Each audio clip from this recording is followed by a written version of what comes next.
আলাইহি ওয়াসাল্লামের আদরের নাতি ইমাম হুসাইন রাদিয়াল্লাহু তাআলা আর ইমাম হুসাইন রাদিয়াল্লাহু তাআলা রাসূল আকরাম সাল্লাল্লাহু আলাইহি ওয়াসাল্লাম কেমন ভালোবাসতেন হাদিস শরীফ সাক্ষী রাসূল আকরাম সাল্লাল্লাহু আলাইহি ওয়াসাল্লামকে একদিন ইমাম হাসান এবং হুসাইন রাদিয়াল্লাহু তাআলা তারা বললেন ও আমার বাবা আমাদেরকে ঘোড়ায় চড়ান তখন রাসূল আকরাম সাল্লাল্লাহু আলাইহি ওয়াসাল্লাম বললেন ও আমার নাতি আমার কাছে কোনো ঘোড়া নেই তখন ওই নবী এমন ভাবে বাহানা দিল এসে বলল আমার অবশ্যই আপনি ঘোড়ায় চড়াতে হবে তখন রাসূল আকরাম সাল্লাল্লাহু আলাইহি ওয়াসাল্লাম বললেন তাহলে একটি কাজ করা যায় যে কাজটি হচ্ছে আমি ঘোড়া হয়ে যাই আর তোমরা আমার উপরে সওয়ার হয়ে যাও সুবহানাল্লাহ তখন ইমাম হাসান এবং হুসাইন রাদিয়াল্লাহু তাআলা আনহুমা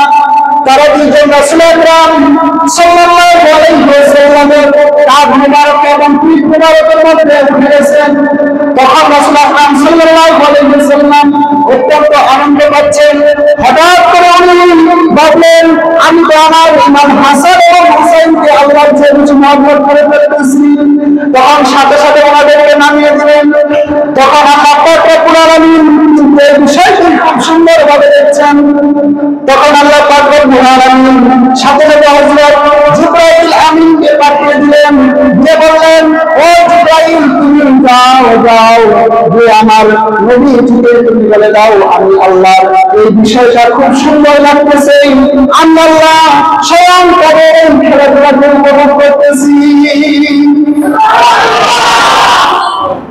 রাসূল আকরাম সাল্লাল্লাহু আলাইহি ওয়াসাল্লাম এত মহব্বত করতেন রাসূল আকরাম সাল্লাল্লাহু আলাইহি ওয়াসাল্লাম একবার সাহাবায়ে কেরামদেরকে নিয়ে রাস্তা দিয়ে হেঁটে যাচ্ছিলেন এমন সময় বাচ্চাদের সাথে ইমাম হাসান হুসাইন রাদিয়াল্লাহু তাআলা আনহুমা তারা দুইজন খেলাধুলা করতেছেন তখন রাসূল আকরাম সাল্লাল্লাহু আলাইহি ওয়াসাল্লাম ইমাম হাসান এবং হুসাইনকে ডাকলেন ও হাসান ও হুসাইন তোমরা আসো আমার কাছে আসো তখন তারা আসে না তারা রাসূল আকরাম সাল্লাল্লাহু আলাইহি ওয়াসাল্লাম তাদেরকে ধরতে যান তারা এদিকে দৌড়বে রাসূল আকরাম সাল্লাল্লাহু আলাইহি ওয়াসাল্লাম আবার ধরতে যান তারা হাত থেকে কষ্ট দিতে দৌড়বে সুবহানাল্লাহ এক পর্যায়ে রাসূল আকরাম সাল্লাল্লাহু আলাইহি ওয়াসাল্লাম তাদেরকে ধরলেন ধরে দুইজনের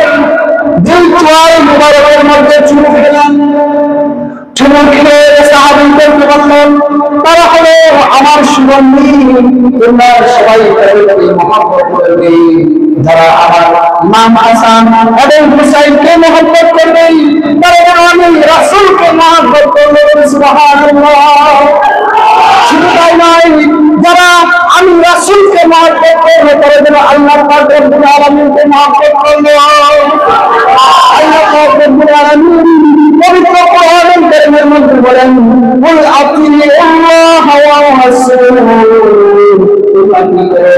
আল্লাহ এবং তার রাসূলকে অনুসরণ করো কুল ইন কুনতুম তুহিব্বুনাল্লাহ ফাত্তাবিউনি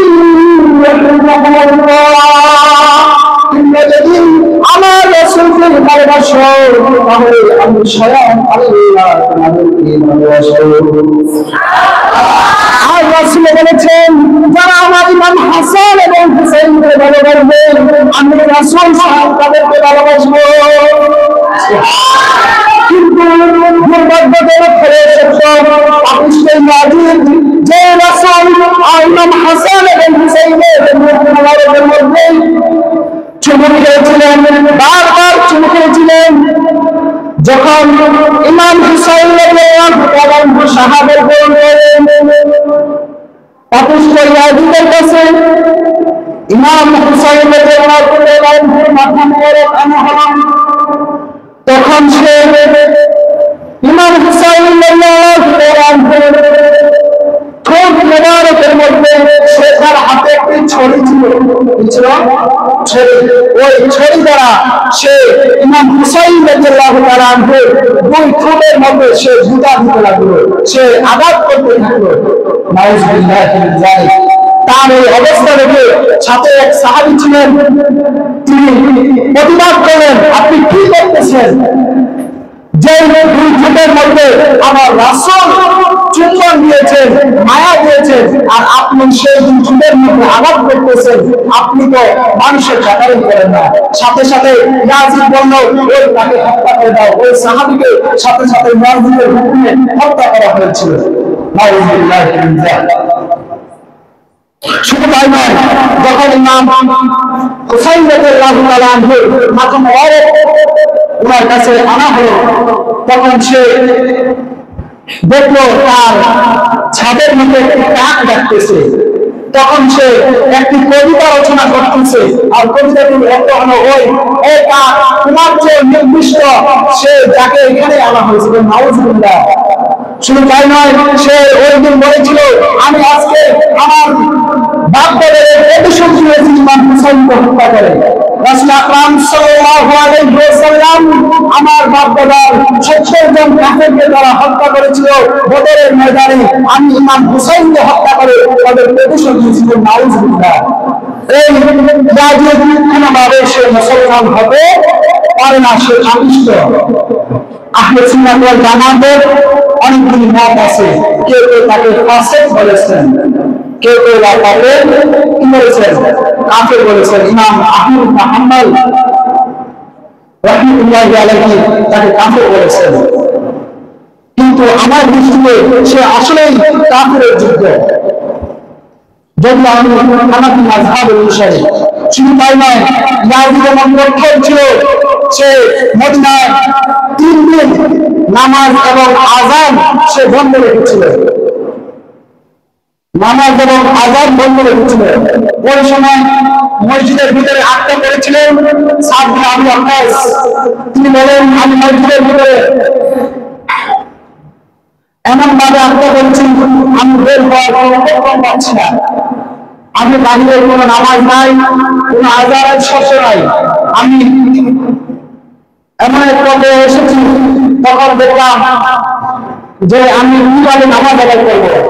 যখন আমি শুনতে পেতাম যখন নামাজের ওয়াক্ত হতো, রাসূল আকরাম সাল্লাল্লাহু আলাইহি ওয়াসাল্লামের কবর থেকে আযানের ধ্বনি আদায় হতো। সুবহানাল্লাহ।